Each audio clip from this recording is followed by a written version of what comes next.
इन दिनों लोकसभा के चुनावी मुहिम में पाकिस्तान का नाम तो है ही साथ पीओके यानी पाकिस्तान ऑक्युपाइड कश्मीर की भी चर्चा खूब हो रही है। इसलिए आजादी के 75 साल बाद जम्मू कश्मीर और पीओके में क्या कुछ हुआ, इस पर तफसील से जानना बेहद जरूरी है। सबसे पहले बात जम्मू कश्मीर की। जम्मू कश्मीर के हालात नॉर्मल हो चुके हैं। हर मोर्चे पर पिछले कुछ साल में तरक्की के पैमाने पर खरा उतरा है। जब पाकिस्तान कश्मीर मसले को ग्लोबल सतह पर उठाने की कोशिश कर रहा था, तब हिंदुस्तान ने ताकतवर ममालिक की तंजीम G20 से जुड़े मुल्क की मीटिंग कर मजबूत इशारे देने में कामयाबी पाई। 370 हटने के बाद अब तक तकरीबन 2 करोड़ 30 लाख से ज्यादा टूरिस्ट कश्मीर में आ चुके हैं। इनमें तकरीबन 25,000 गैर मुल्की हैं। पहली बार शारजाह के लिए इंटरनेशनल फ्लाइट शुरू हुई। 29,813 नौजवानों को आर्टिकल 370 हटने के बाद से सरकारी नौकरी दी गई। 2022 से 23 में 92,560 प्रोजेक्ट पूरे किए गए। 2022-23 में तकरीबन 2,200 करोड़ इन्वेस्ट हुआ। 4 साल में 50 से ज्यादा नए कॉलेज खोले गए।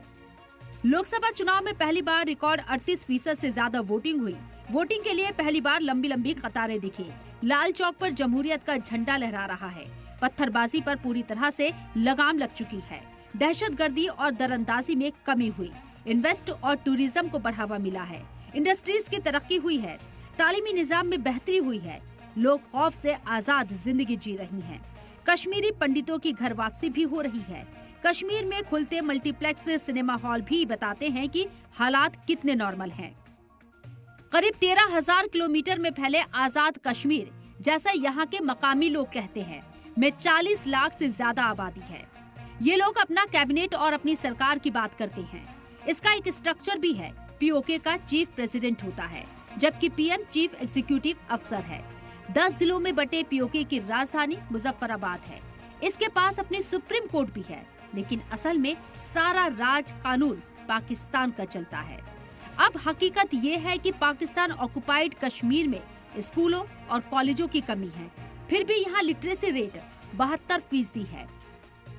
2011 में पीओके की जीडीपी 3.2 अरब डॉलर आकी गई थी। इसके साउथ जिलों में कई लोग पाकिस्तानी आर्मी में भर्ती किए जाते रहे हैं।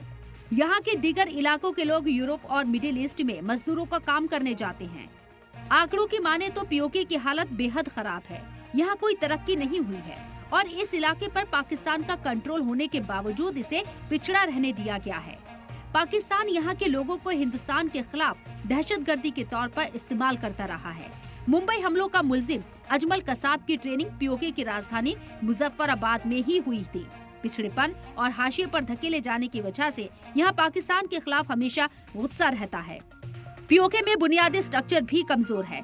70 साल में यहाँ ना तो सड़कें हैं, ना पुल हैं और ना ही ढंग के स्कूल हॉस्पिटल हैं। जानकारी के मुताबिक पीओके में जो कुछ भी इंफ्रास्ट्रक्चर बना है, उसका इस्तेमाल पाकिस्तानी आर्मी करती है।